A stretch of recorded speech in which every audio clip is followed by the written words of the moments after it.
पारस की गर्लफ्रेंड को लाके नियरली खड़ा कर दिया। सिद्धार्थ और रश्मि का जो वॉर इफेक्ट चालू है, उस वक्त तो मैंने आरती को बचाया था। वो सिद्धार्थ ने मुझे तो बताया कि वो बार बार रोती रहती हैं। सिद्धार्थ उनको बहुत प्रोटेक्ट करता था, घर का सत्यानाश हो रहा था। तो सलमान खान आ गए, बोलो यार पारस को शहनाज के साथ लव अफेयर करना चाहिए, आसिम को कल अफेयर शिफाली बग्गा के साथ होना चाहिए, मगर रश्मि से बेटर प्लेयर पारस है। Angry young man, that is Siddharth Shukla. अच्छा लगता है, दे हैव नाउ बिकम बहुत पॉपुलर हो गए सब बच्चे जो अंदर है। और कभी कभी दिल करता है कि हम भी होने चाहिए थे, थोड़े और लंबा सफ़र होना चाहिए था, पर हुआ नहीं। और ये भी सोचते रहते हैं कि कभी वापस चले जाए तो और मज़ा आए उनके साथ, भले एक हफ्ते के साथ जाएं, धमाल हो जाए, क्योंकि वो भी चाहते थे। और मैंने किसी से एक्चुअली किसी से कन्फ्लिक्ट नहीं क्रिएट किया था। तो वो सब एक लेवल पे तो जानते हैं कि ये आदमी तो बिल्कुल मस्ती का है।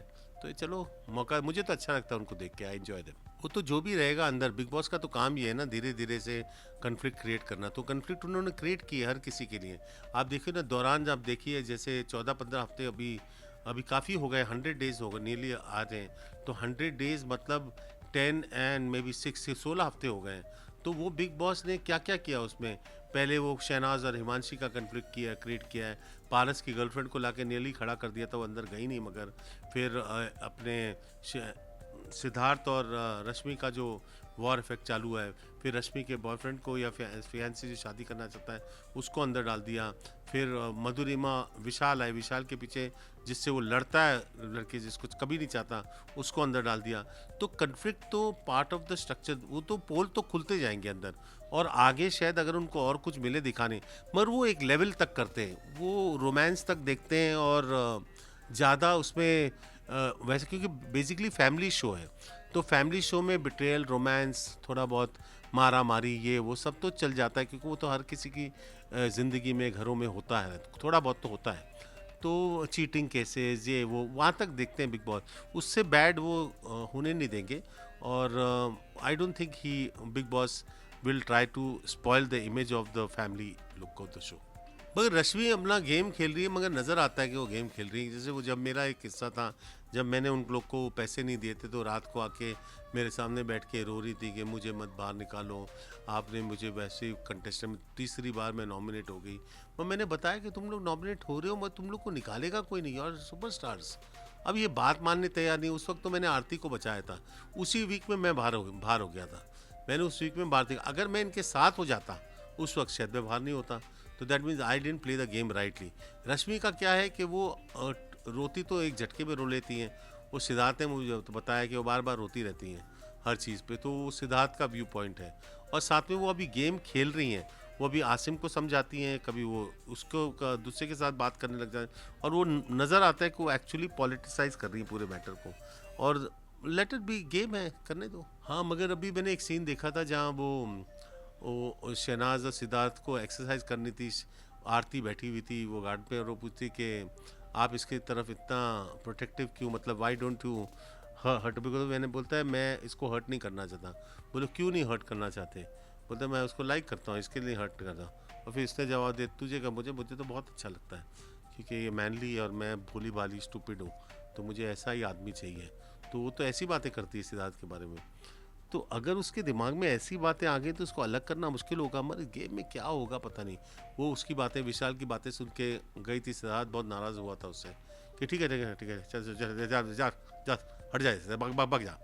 तो वो जब सिद्धार्थ भगाता है तो उसको पसंद नहीं आता। तो बिल्कुल अकेले, उसको एक्चुअली समझ नहीं आ रहा मैं क्या करूँ। और गेम अकेली नहीं खेली जाएगी।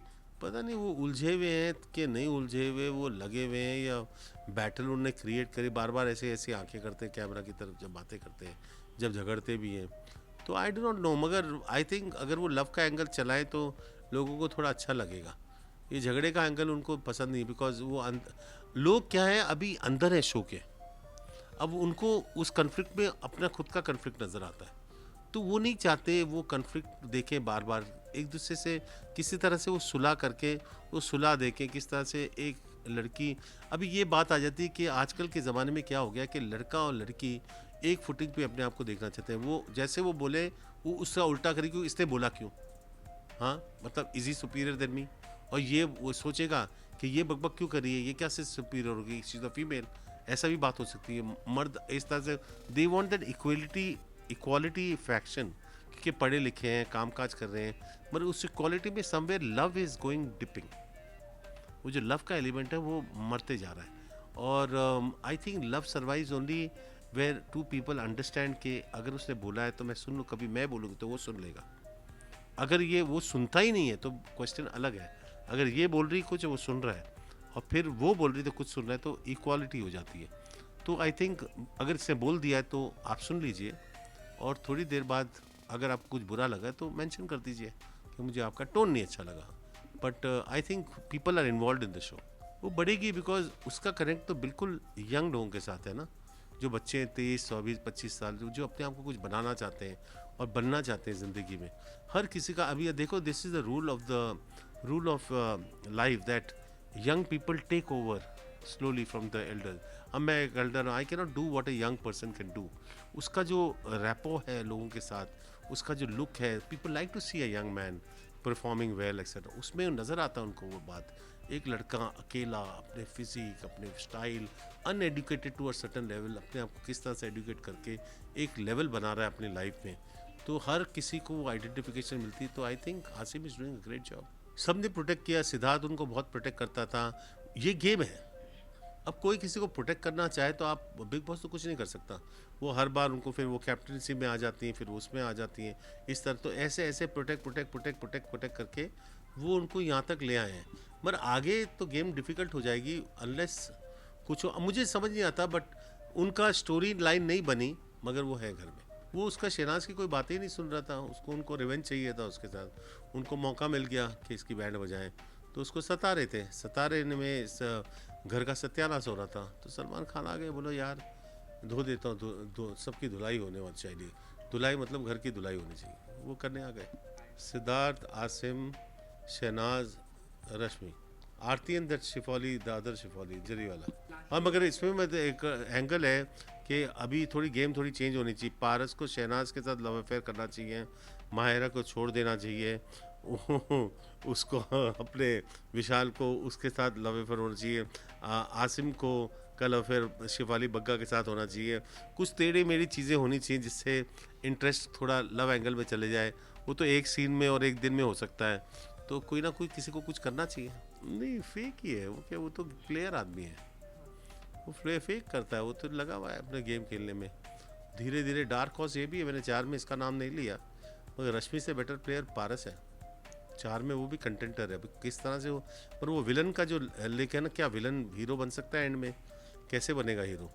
हीरोइक कैरेक्टर तो एक बड़ा हुआ है, sophisticated hero, angry young man, that is Siddharth Shukla. और साथ में over angry young man, that is Hasim आ गया सामने। अब उसके बीच में ये आ जाए तो I don't know, but let us see. तो मैंने वो प्रोमो देखा नहीं। अगर स्लैप मतलब जोर से स्लैप मारा है, ऑब्जेक्शन लिया है, या वो ऐसे ही करके साउंड पूरी, तो फिर तो ये लफड़ा है। फिर तो बिग बॉस तो इसके ऊपर एक्शन लेंगे। Bigg Boss doesn't allow anybody to touch anybody, not allowed. ये जो आइडिया मुझे बड़ा अच्छा लगा कि बिग बॉस के कंटेंट से बोलो यार मेरे लिए वीडियो बना दो, मेरे गाने हिट हो जाएंगे, तो आके सब एक एक वीडियो बना देंगे तो गाने मेरे हिट हो जाएंगे। मुझे तो अपने गाने हिट करने हैं। गरीब आदमी गाना वाना गाते वाना, इधर उधर शो करके गाने, बांड होते ना, बांड गाने वाने गाने वाले, वैसा आदमी हो तो मेरे गाने वाने चल जाएंगे। तो that is what I can say कि चलो गाने मेरे चल जाए। एक नया गाना बनाया था, बड़ा अच्छा था। मगर बिग बॉस का गाना सुनना चाहते हो कि ये वाला? बिग बॉस का तो गाना मैंने जब मैं निकल रहा था गाना गाया था। अभी जैसे कुछ हे टूटा है टूटा है टूटा है, शीशे सा दिल मेरा टूटा है, किसी ने तोड़ा है, चूर चूर करके छोड़ा है, कहाँ से लाऊं मैं ऐसा दिल जिसे तोड़ना है मुश्किल, कहाँ से लाऊं मैं ऐसा दिल जिसे तोड़ना इम्पॉसिबल, टूटा है टूटा है टूटा है। पर मैंने आज एक नया गाना बनाया था, हर दिन मैं नए गाना ऐसा आई हो तो बैठो कुछ बातें करो, मुलाकातें करो, कुछ अपनी कहो कुछ मेरी सुनो, आई हो तो बैठो। Boys and girls, 2020 is the year of plenty. बहुत सारी खुशियाँ, बहुत सारे पैसे, बहुत सारी शॉपिंग, बहुत सारे मज़े, बहुत सारे काम आप ज़रूर करिए इस साल। मज़े करिए, अपने आप को एंजॉय करिए, अपने दोस्तों के साथ एंजॉय करिए, अपने फ्रेंड्स के साथ एंजॉय करिए। No bad habits, no drinking, no smoking, that is all. बाकी आप जो करना करिए, be careful about your life, take care of your selves and don't let down your parents in any manner. पढ़िए भी, मगर मज़े करती जाइए, क्योंकि काम 50 साल के बाद करना। What I mean by that is कि स्ट्रेस मत लेके काम करो अभी तक, 50 के बाद स्ट्रेस ले लेना, अभी तो अपने आप को एंजॉय करो।